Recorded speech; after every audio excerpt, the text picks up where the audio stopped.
Hoje vamos conversar sobre um fundo imobiliário que muita gente acompanha de perto. Saiu o relatório gerencial de janeiro de 2026 do Guardian Real Estate, e ele traz várias informações importantes sobre o momento atual do fundo, os próximos passos e principalmente sobre os dividendos. O fundo começou lá em 2020, ainda com outro nome, focado apenas em imóveis logísticos. Naquela época, o patrimônio era perto de 500 milhões de reais e tinha cerca de 3 mil investidores. Hoje, a história é bem diferente. O fundo já passou dos 2,7 bilhões de reais em patrimônio e tem mais de 450 mil cotistas. Ou seja, virou um dos fundos imobiliários mais populares do mercado brasileiro. A estratégia continua baseada em algo que muitos investidores gostam: imóveis alugados para empresas grandes, com contratos longos e previsíveis. A maioria desses contratos é do tipo atípico, que basicamente significa o seguinte: se o inquilino quiser sair antes do prazo, a multa costuma ser pesada. Em outras palavras, não é aquele contrato que o inquilino acorda num dia chuvoso e decide ir embora. Hoje o portfólio do fundo tem mais de 30 imóveis espalhados, principalmente entre galpões logísticos e imóveis alugados para grandes redes de varejo. Entre os inquilinos, aparecem nomes grandes do varejo alimentar brasileiro, como lojas ligadas ao Grupo Pão de Açúcar, Carrefour, Grupo Mateus e outras redes de atacarejo. Isso dá uma característica interessante para o fundo. Ele acaba muito ligado ao consumo básico das famílias. Enquanto tem gente cortando streaming ou viagem, mercado e atacado continuam funcionando. Outro ponto importante do relatório é o início do ciclo de 2026. A gestão deixou claro que este ano deve ser mais de manutenção da estratégia, ou seja, nada de sair comprando tudo que aparece pela frente. A ideia é manter a previsibilidade da renda, controlar bem a estrutura de capital e escolher novos imóveis com bastante cuidado. Um dos grandes movimentos recentes foi a 7ª emissão de cotas. Nessa operação, o fundo levantou aproximadamente 1,27 bilhão de reais. Parte desse dinheiro já foi usada para comprar imóveis e outra parte ainda está sendo preparada para novas aquisições que devem entrar no portfólio ao longo de 2026. Desse valor captado, cerca de 676 milhões de reais foram destinados para imóveis. Uma parte já foi usada e outra está ligada a aquisições que ainda estão finalizando trâmites, como análise regulatória, diligências técnicas e aquelas burocracias clássicas do mundo imobiliário. Além disso, o fundo manteve cerca de 310 milhões de reais em caixa livre. Esse dinheiro funciona como uma espécie de colchão de liquidez. E aqui vale um comentário importante.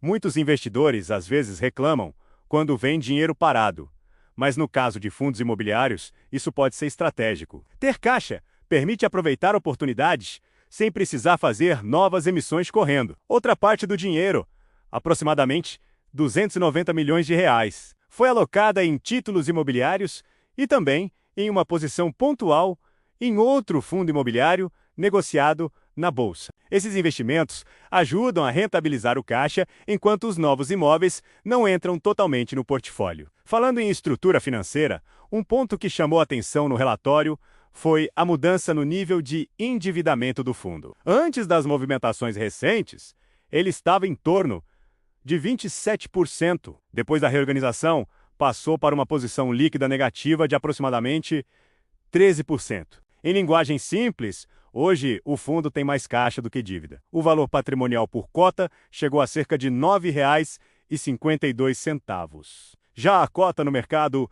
fechou janeiro perto de R$ 8,79. Isso significa que o fundo está sendo negociado com desconto em relação ao valor patrimonial. A gestão, inclusive, comentou que enxerga nesse desconto um potencial de valorização ao longo do tempo, principalmente se o cenário de juros começar a mudar. Existe uma expectativa de que o ciclo de queda da taxa básica de juros possa começar ao longo de 2026.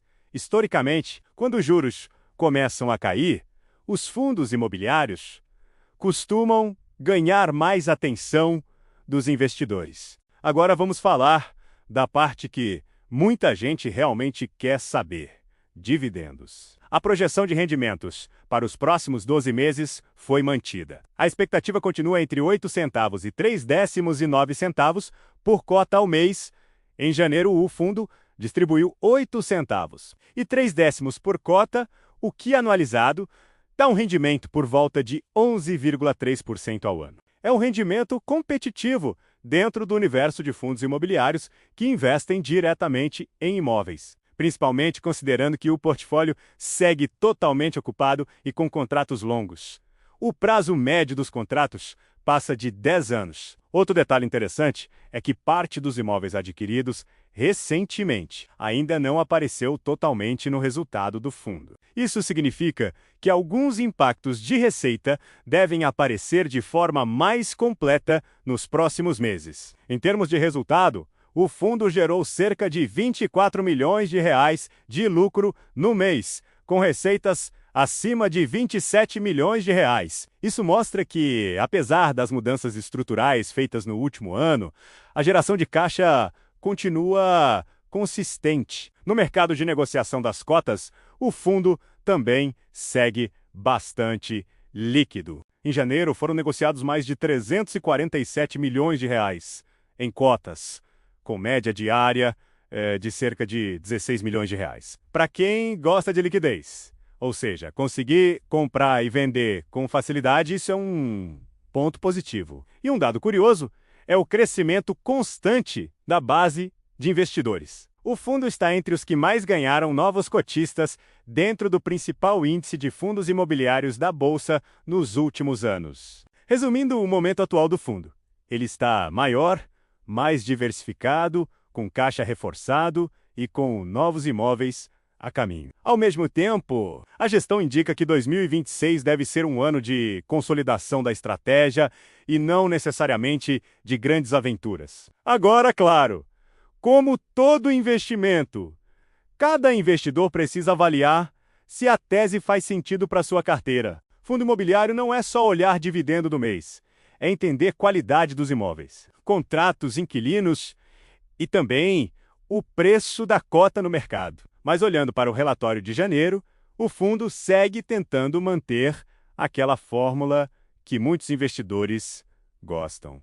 Imóveis bem alugados, contratos longos e uma renda relativamente previsível. E no fim das contas, quando o assunto é fundo imobiliário, previsibilidade costuma ser quase tão valorizada quanto o próprio dividendo.